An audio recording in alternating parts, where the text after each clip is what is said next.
Yo, what's up, homies? I'm Captain Planet, and this is a stick, and this is a knife.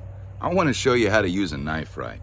I know a lot of people think they know how to use a knife, but when I look on social media and different things, I see adults using them all wrong. Makes me think we're probably teaching our kids wrong too. So this is my stick, right? This is how I see most people using a knife.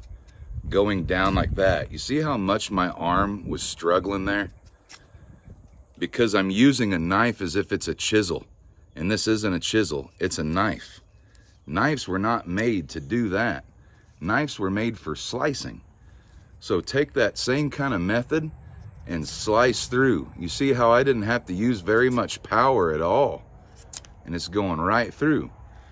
Whether you've got a backhand grip, doing the same style, instead of acting like it's a chisel, slice through, slice through.